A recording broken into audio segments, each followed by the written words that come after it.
मिट्टी में मिला देंगे। मुबारक हो, हमारे लिए बजरंगबली पर्याप्त होंगे।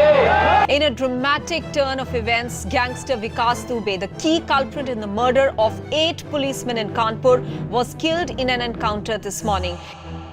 शुरुआत करते हैं एक उलझे हुए सवाल से।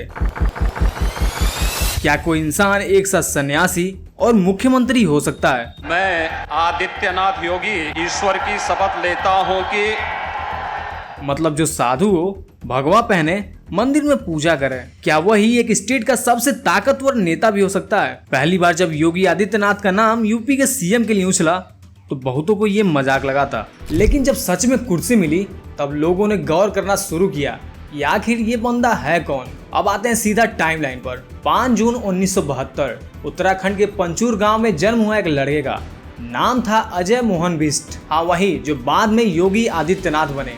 पिता फॉरेस्ट रेंजर थे, 7 भाई बहनों का परिवार और बचपन से ही गुस्से वाला दिमाग। कहते हैं अगर कोई बात ठीक न लगे तो क्लास छोड़कर निकल लेते थे, लेकिन पढ़ाई में तेज थे।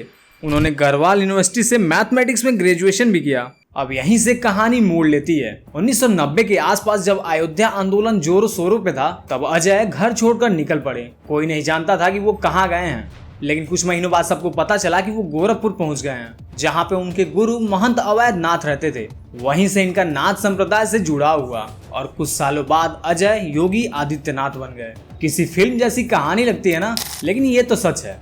21 साल की उम्र में संन्यास लिया, परिवार से पूरी तरह नाता तोड़ा और बस एक ही लक्ष्य, समाज सेवा। महंत अवैधनाथ ने जब खुद को राजनीति से अलग किया तो 1998 में उन्होंने अपने शिष्य को गोरखपुर से चुनाव लड़वाया और योगी आदित्यनाथ जीत गए, सिर्फ 26 साल की उम्र में। अब सोचना जरा, कोई 26 साल का बंदा जो पूरी तरह से अपनी फैमिली से कटा हुआ था, राजनीति में बिल्कुल नया था, लेकिन पहली ही बार में सांसद पहुंच गया और वहीं से शुरुआत हुआ एक नया सफर। आदित्यनाथ लोकसभाया सदस्यत्वेन निर्वाचितः।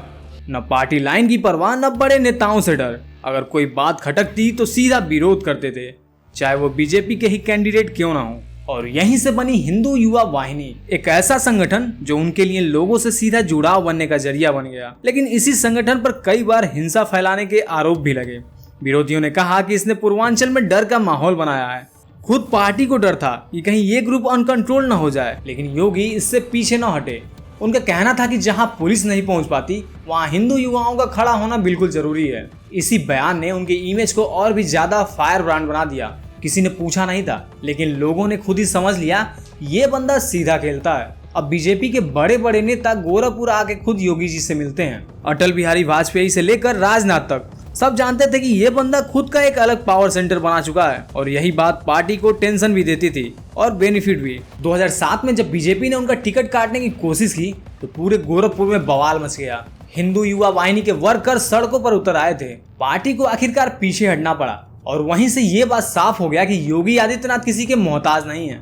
2014 में जब वो अपने गुरु के उत्तराधिकारी बने और गोरखनाथ मठ के हेड घोषित हुए, तब तक वो सिर्फ नेता नहीं, आध्यात्मिक अथॉरिटी भी बन चुके थे। मतलब उनके पास अब राजनीति और धर्म दोनों की ताकत थी और शायद यही कॉकटेल था जिसने उन्हें यूपी पॉलिटिक्स का सबसे डेंजरस खिलाड़ी बना दिया। अब सवाल ये था कि बीजेपी उन्हें ओपनली सपोर्ट क्यों नहीं कर रही थी। कुछ कहते हैं कि योगी का एग्रेसिव हिंदुत्व तो पार्टी की सॉफ्ट इमेज को डैमेज कर सकता था, लेकिन ग्राउंड रियलिटी ये थी कि योगी जी के पास खुद का अपना वोट बैंक था, खास करके पूर्वांचल में। 2017 में जब यूपी में बीजेपी को पूर्ण बहुमत मिली तो सीएम कैंडिडेट के लिए बहुत से लोगों का नाम रेस में था और योगी जी का नाम उस लिस्ट में नजर भी नहीं आ रहा था। राजनाथ सिंह, मनोज सिन्हा, दिनेश शर्मा, ये सारे के सारे नाम सीएम की रेस में थे, लेकिन फाइनल में योगी आदित्यनाथ का नाम अनाउंस हुआ और उसी दिन मीडिया में अफवाहें उड़ गई। आरएसएस का दबाव था, अमित शाह का दबाव था।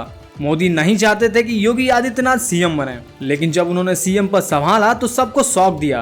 पहले ही दिन अवैध बूचड़खानों पर बैन, एंटी रोमियो स्क्वाड, गुटखा पान बैन और 100 घंटे काम करने की अफसरों को शपथ। ये बात तो साफ थी कि ये बंदा कुछ अलग ही पेज से खेल रहा है। सीएम बनते ही उन्होंने 36 मंत्रालय खुद के पास रखे। किसी को शक नहीं रहा कि वो एकदम कंट्रोल फ्रीक हैं, लेकिन इसी कंट्रोल की वजह से 87 लाख किसानों का कर्जा माफ हो पाया बिना किसी प्रेस कॉन्फ्रेंस, सीधे एक्शन मोड में। अब यहाँ से उनका बुलडोजर अवतार शुरू होता है।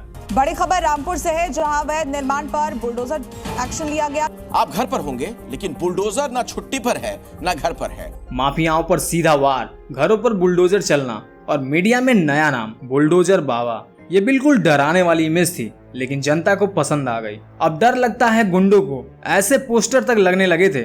उनकी मीडिया से तो बिल्कुल ही नहीं बनती। कई बार तो वो प्रेस वालों को भी डांट चुके हैं। सवाल पूछो, जजमेंट मत दो। कोई और नेता होता तो मफल कर देता, लेकिन योगी जी सीधे बोलते हैं, चाहे सवाल कड़वा हो या जवाब। मुस्लिम कम्युनिटी को लेकर भी उनका स्टैंड हमेशा सवालों में रहा। उनके पुराने भाषण वायरल होते रहते हैं, जैसे अगर एक हिंदू मारा गया तो वाला बयान। कुछ केस सुप्रीम कोर्ट तक पहुंचे, लेकिन बंद हो गए, और वो कभी सफाई देने वाले मूड में दिखे भी नहीं। अली और बजरंग बली वाला बयान सुनने में कैजुअल था, लेकिन उसका असर बहुत ही गहरा गया। अली मुबारक हो, हमारे लिए बजरंग बली पर्याप्त होंगे। इस एक लाइन ने उनकी आइडेंटिटी पॉलिटिक्स को और मजबूत किया। उसने कहा योगी पोलराइजेशन कर रहे हैं, बाकी बोले कि कम से कम खुलकर बोलते तो हैं। पार्टी में उनके खिलाफ हमेशा एक साइलेंट टेंशन रही है, खासकर दिल्ली वाले नेता उन्हें थोड़ा ट्रबल मेकर मानते हैं, लेकिन उनके पास जो बेस है वो उन्हें अछूता बनाता है। बीजेपी उन्हें इग्नोर नहीं कर सकती और कंट्रोल भी नहीं कर सकती। लखनऊ में कई अफसर ऐसे हैं जो योगी जी की वर्किंग स्टाइल से परेशान रहते हैं, क्योंकि वो घुमा फिरा कर बातें नहीं करते हैं। कोई काम नहीं हुआ तो माइक उठाकर बोल देते हैं, अगर काम नहीं कर सकते तो इस्तीफा दे दो। ये टोन ब्यूरोक्रेट्स के लिए नया था। 2022 के चुनाव में जब दोबारा भारी जीत मिली तो सबसे ज्यादा जलन पार्टी के अंदर से शुरू हुई। कई बीजेपी विधायक कैमरे के पीछे बोलते पाए गए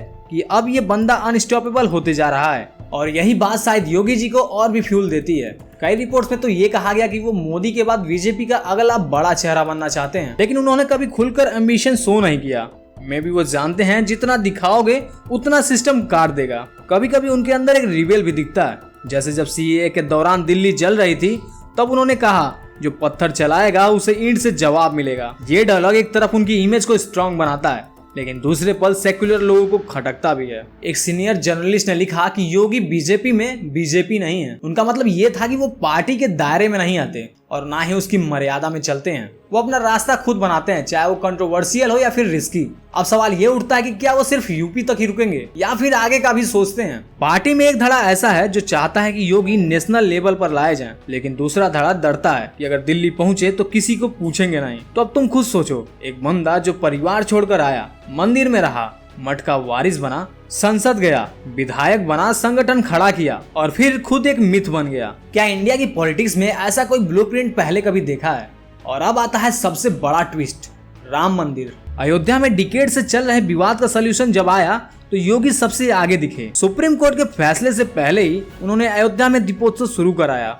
सरयू नदी के किनारे हजारों दीप जलाए और पूरे शहर को भगवा रंग में डुबा दिया। कुछ लोग बोले ये कल्चर है, कुछ बोले ये पॉलिटिक्स है, लेकिन योगी जी को फर्क नहीं पड़ा। उन्होंने 2019 में खुलकर कहा अब अयोध्या सिर्फ विवाद नहीं, विश्वास का प्रतीक है। और जब फाउंडेशन स्टोन रखा गया तो वो मंच पर पीएम के साथ बराबर की सीट पर थे। सिंबोलिज्म की बात करें तो इससे बड़ा कुछ नहीं था। एक और चीज जो योगी जी को सबसे अलग बनाती है वो है उनका साइलेंस। वो रेयरली ही कोई इंटरव्यू देते हैं, लेकिन जब देते हैं तो हेडलाइंस बन जाती हैं। कोई पीआर मशीनरी नहीं, कोई ट्वीटेड ड्रामा नहीं, बस एकदम सीधा स्क्रिप्टलेस बोलना। यही रॉनेस शायद उन्हें रिलेटेबल बनाता है अपने सपोर्टर्स के लिए। और अब 2026 के करीब आते आते ये विस्परिंग चालू हो गई है कि क्या योगी अब अगले पीएम होने वाले हैं। बीजेपी ओपनली इस पर कुछ नहीं कहती, लेकिन अंदर खाने हर पावर सर्किल इस बात पर बात करता है। कुछ लोग डरते हैं तो कुछ लोग सपोर्ट कर रहे हैं, लेकिन सब मानते हैं कि अगर सिस्टम को कोई झटका दे सकता है तो योगी ही है। तो अब जब अगली बार तुम उन्हें टीवी पर देखो या उनकी हेडलाइंस पढ़ो तो सिर्फ भगवा कपड़े में मत देखना। जरा उस लड़के को भी याद करना जो गांव से निकला था, जिसने घर परिवार छोड़ा, नाम बदला,